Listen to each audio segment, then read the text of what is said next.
Welcome to the Poli-Sci Podcast. This is your host, Anthony Lindsay. I'm here with Sarah Mohammed at Penn State University. So I have some questions for you. First question, is it too easy for people to get a gun, and should people be allowed to have a firearm? So my general feeling about gun control in America is not so much in terms of legislation, but more in terms of gun culture. So I take it from a kind of feminist perspective that it's kind of the pinnacle of toxic masculinity.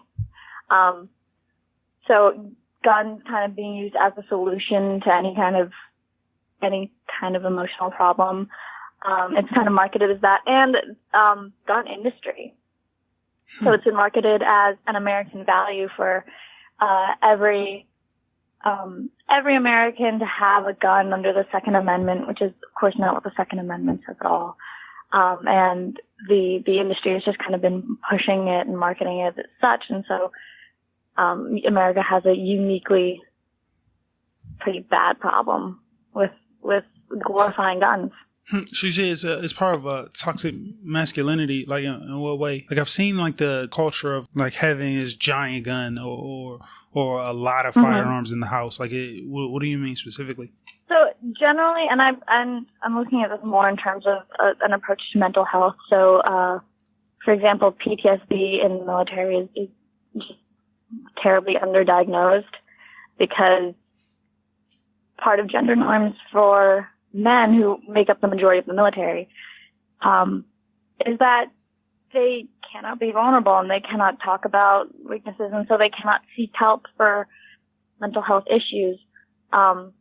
And the other part of that is that, so part of that is, PTSD going untreated, and the other part is violence and guns as an outlet for emotional expression. So the only acceptable emotion in that kind of norm is anger, rather than sadness, rather than joy, that kind of thing. Okay, so if a soldier, like if he returns home from overseas and he has PTSD, or he had it PTSD, do you think that like that should disqualify him from having a firearm if he uses guns as an expression or an outlet? If he decides to go to the gun range in order to quote unquote let off some steam, do you think that's acceptable? I mean, I'm not sure if we should really be promoting letting off steam as using a machine that actually kills people. I think there are more productive, like it is a sport, but I think there are more productive ways we could do that, I guess. But your question about PTSD and if it should be allowed to have a gun, that's really tricky because it's going undiagnosed, and because one of the PTSD symptoms is not really symptoms, but one of the kind of things that goes along with it is that you feel like you need to have protection. You feel like you need to be protected. You feel like you need to have that just in case because you're kind of on edge in that way. And so it increases the likelihood of wanting a gun. Also, like it's familiar. It's kind of like your safety thing.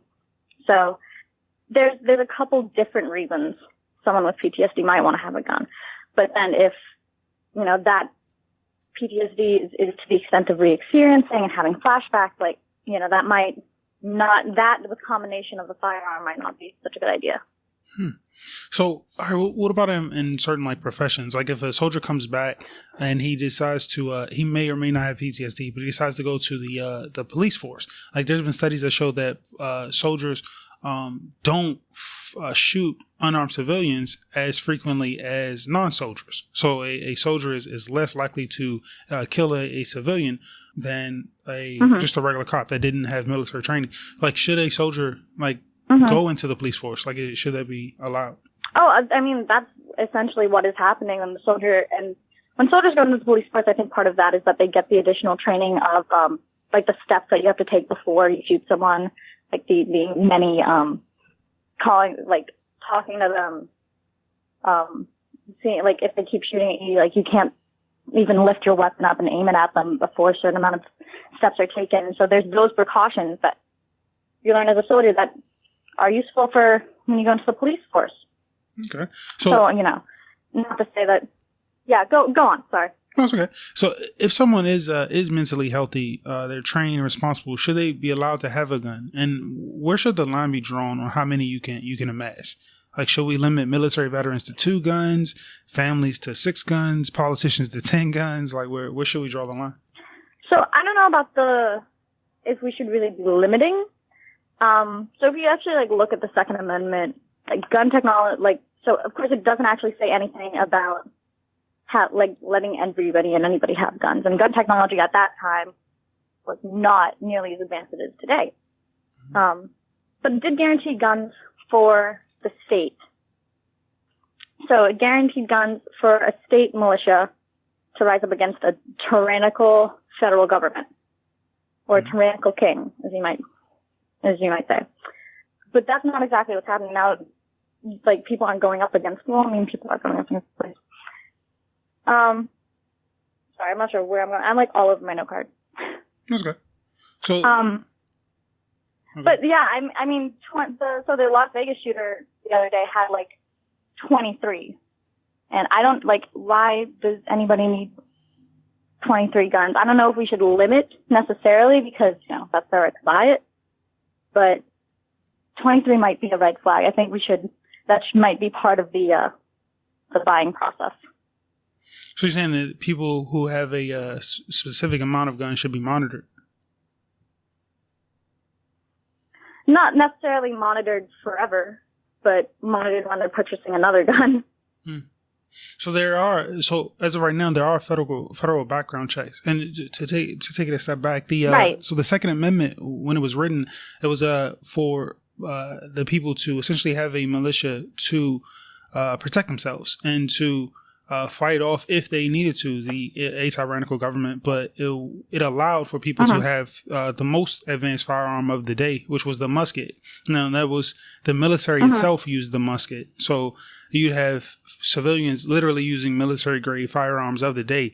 So if the Second Amendment was essentially to protect citizens' right to have the most advanced weapon, it would be equivalent to today if civilians were allowed to have an M16 instead of an AR-15. Like, they could literally have soldiers' weapons, like on the streets. Like, do you think that the Second Amendment should be changed? Because the weaponry today is so much more advanced that even that principle of civilians having military grade firearms, that shouldn't apply anymore.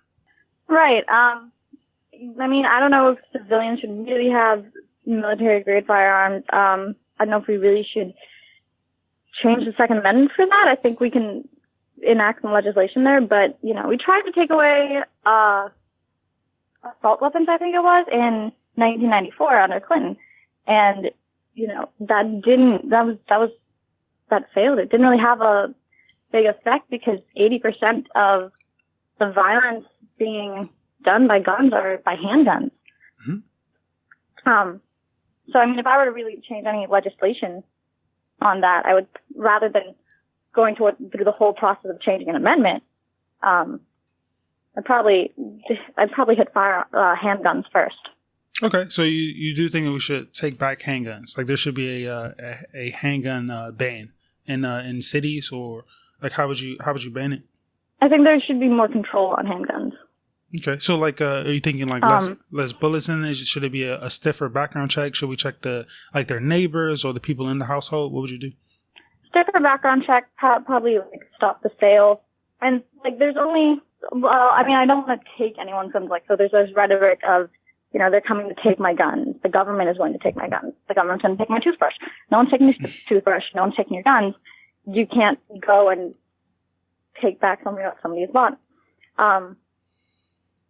But at the same time, legislation can only do so much. A lot of this is the gun industry, and the marketing this is an American need, marketing it as something that everyone needs to fight off the Arabs and fight off the liberals, and fight off the people if Hillary Clinton wins. And it's this fighting mentality, and I think that's really what I would say to do, is not so much say you can't have them, because of course people are still going to get them. That's said all the time. But making it hard to get would be better, and also stop telling people that they need them. So I have a firearm, but I use it to essentially protect my family in case of a home invader, or just to have as protection. Some people have a firearm. I would say the majority of people have a firearm for home protection, or maybe they go hunting and stuff like that. Is your bigger beef with the people who have a handgun or have an arsenal of guns because they want to, quote unquote, fight off the government if they try to come and take our guns? I don't know. I don't think I have a beef with people that have an arsenal necessarily, because I think that's a minority. But for people that have like a handgun at their home, I mean, that's fine. Like Switzerland, like that doesn't necessarily, like for home protection, that doesn't necessarily lead to gun violence. I mean, so in Switzerland, you know, everyone has a handgun in their home because everybody has to do military service. They even though everyone has to serve, they have to still get like a license and stuff, but then they can just keep it in their home. And they have kind of a culture that's intertwined with guns as well, because they have the tradition of the Swiss Army and stuff. But, you know, their gun death rate is still like 3 times less than ours. So because they don't necessarily have like the industry that we have. So what account? So I mean, you know, guns aren't necessarily bad, but it's the culture around the guns that's really enforcing the violence behind it. So in the American context, what is the culture that's causing so many gun deaths? Gang violence, masculinity, the industry, worship of the military. All of these things kind of come together to influence all the violence. When you say masculinity and military, how does that lead to gun deaths? So with masculinity, it's the gender norm stuff I was kind of talking about before, about violence as the outlet, as opposed to other measures. Of course, I guess going to a gun range would be, you know, more productive, but still being able to have violence as a release, you know, we would tend to redirect that in a more productive way. And then, I mean, I think like we have a really big military, but at the same time, we also have people like putting their lives on the line just to be able to go to college or get a house. And, you know, our military isn't necessarily doing all of the best. It doesn't really have a great history in intervention. So there's like, we have a huge military and we have a huge military budget, but we also, you know, people cannot afford their health care. People cannot afford their student loans, but we have a lot of federal money going toward the military budget. So there's definitely a culture around the military that overlaps the culture around guns, I think, is where I connect those lines. Yeah, I get you. Okay. So, all right. So there is a counterculture that when it comes to guns, like it is the deification of guns, where they'll say that I need my firearms to protect myself from the American government if it comes to take it. And what that essentially means is that if soldiers are ordered by the government to come and retrieve the firearms because liberals most likely decided that firearms are no longer acceptable, I'm going to defend myself, meaning I will kill American soldiers. So that's a weird culture, and it's a weird argument to think that one would be able to and American police. Yeah. It will be. Sorry. No, it's good. It's a weird belief to think that you could do it, and it's an immoral position to even take. But the idea is that the Second Amendment is there to protect you from a government that is tyrannical, that is oppressing its people. And one of the first things a government has done in history is take away the guns from the civilians before it committed a horrible atrocity. So the founding fathers put in the Second Amendment to protect the civilians from that, allowing the civilians to have the military grade firearm of the day. So we've passed a lot of protections since then, a lot of them, to essentially keep people from getting military grade firearms, which radically differ from civilian grade firearms. So you have to imagine, for a military grade firearm, when it's fired, it will rip through a person and take off body parts. Like it's completely different than the ammo that's allowed for civilian use. So it has much greater stopping power, and it's just a different beast versus like the AR-15. And we don't allow fully automatic rifles. And that's not to say that you can't make it a fully automatic rifle, because you have the bump stock and you have a bunch of different things you could do to semi-automatic rifles to make them fully automatic, which is one of the things that happened with the Vegas shooter, was that he turned a semi-auto into a fully automatic rifle. So for sure we have some legislation to pass in order to prevent more mass shootings, but mass shootings aren't even really the biggest and even the problem.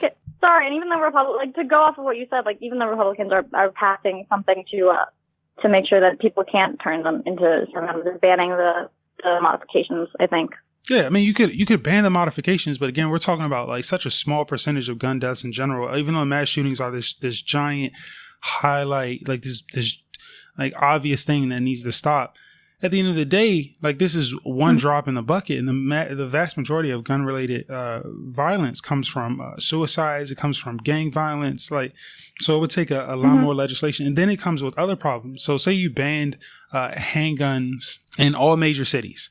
Like, okay, well, you don't have a handgun and none of the civilians have a handgun, but the criminals do have a handgun because you may not be able to sell it in, say, Detroit or better yet, Chicago. You can't have a handgun in Chicago, but you can go over to the next city and you can get a handgun and bring it into Chicago. So the gangs, in order to defend themselves from other gangs, have handguns, and the only people that don't have handguns are the civilians.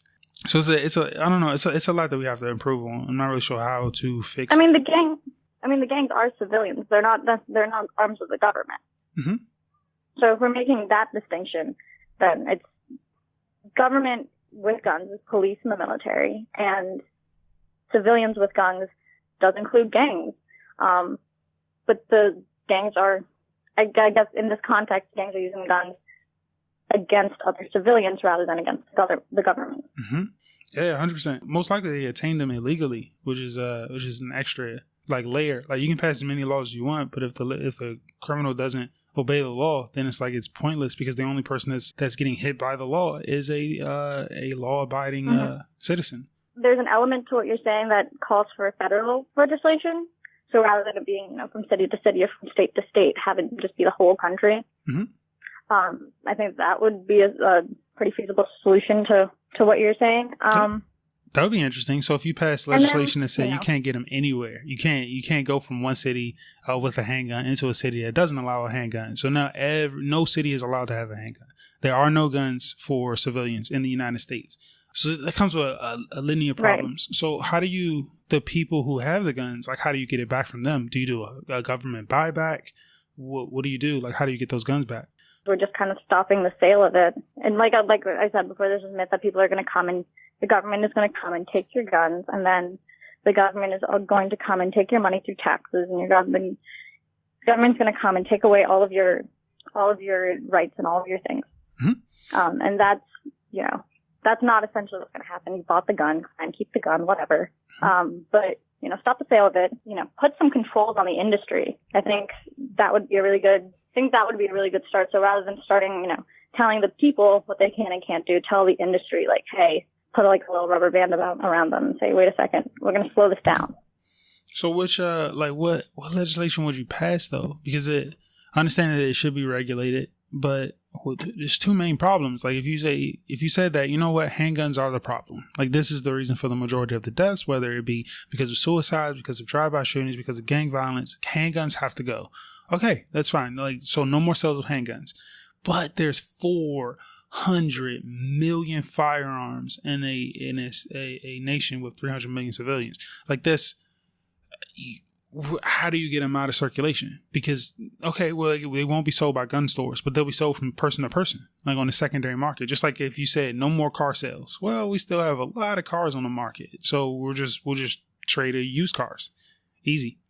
As a matter of fact, a lot of the cars will sit there unused. So essentially be new cars out still. If you say you couldn't transfer, if you ban transferring it from one person to another, well, then you have black market sales. Then you have people passing it back and forth to each other. It seems it's highly complex. How do you fix it? Yeah, it is. It's definitely highly complex. And, like I said, we can't go back and just take everybody's guns. We can't take the assault rifles and, we can stop production of them, but people are still going to, hand out the ones they have already. People already have, arsenals of 23 and up guns. So it is really complex. And, I'm honestly not really sure what I would do. I'm not a legislator. But I think my route of action would be to deal with the industry first and deal with gun culture and, why do people feel like they need to be protected? Why do people feel like the government isn't working for them, and why that they need to take up arms against it? You know, how do we fix the government? How do we fix the industry? I think those are the overarching problems that I would tackle before dealing with the person-to-person thing. Totally fair. So, would you say that? How would you? What cultural fix would you put in place? Like, I understand that the gun culture isn't very appealing. Like, so how would you shift the culture? And what is the solution? Like, people are afraid that the government may take back their guns, or they're afraid of the gang violence in their neighborhood. Like, what would you suggest? So in terms of fear of the government, I'd make them to not fear the government. I'd work toward making the government a tool for everybody to benefit from rather than be afraid from. Something that people gain from through like social welfare programs and things like that, rather than something that, you know, people are afraid of. People feel like they isn't working for them. And people, you know, that don't want their taxes going to corrupt politicians, that don't want their politicians getting their money from donors, you know. Net neutrality, I think today they're thinking about having a meeting about it. And I think like Alabama, Texas, there was a senator that came out and flat out said, listen, I hear that no one wants me to get rid of net neutrality, but my donors say otherwise, and I have to go with what they say. Just flat out came and said that, you know? So, like, we're aware that government is corrupt. We're aware that they're in the pockets of their donors. And, of course, that makes it untrusting. So we could move toward, you know, a government for the people, a government represented by the people, a government where the people have more say, then people won't really feel the need to take up arms against it because it's not working for them or it's working against them. That's fair. I'd be curious to see like the correlation between trust in government and like firearm purchases. Like if you trust the apparatus like itself, if you trust the institution, I wonder if the firearm sales will go down. So in a state like Switzerland, are people less likely to purchase a firearm if they feel that the state is just the bee's knees? I'd be curious to see the correlation between those things. But anyway, I hope that it does change a bit. I hope that the culture, like people aren't as afraid. But I think that is going to come with the lowering of the crime rate, especially in the major cities. Like if the crime rate will lower, I think that the gun sales will go down. But the counterculture, I don't know. I feel like it's half and half. I know that there's a piece of the far right wing that says you're not coming for my gun, and they'll essentially hunker down and get 10 more AR-15s. But I don't know. I feel like that's a fringe wing. At least I hope so. Every time I speak to a conservative, they sound perfectly rational. And they'll say, no, I have my gun because if someone bursts through the front door, I want that to be a huge mistake on their part. And it's like, okay, that makes perfect sense. And I literally, I don't think I've run into anyone who has been like, you know, I purchased an AR-15 because I want to be able to fight off the Marines. Like, I would have so many questions. Like, I have so many questions. Right. Yeah, definitely. You know? Yeah. All right. Cool. So. Yeah, for sure. What's your Twitter handle? How can people say what's up? It is at Sarah Shandy. All right, cool. At Sarah Shandy. All right, cool. So if you want to follow, if you want to say hello, say I completely agree with you, then it's at Sarah Shandy on Twitter. All right, so that was the podcast for today. This is your host, Anthony Lindsay, and we'll try to do better next time. Bye.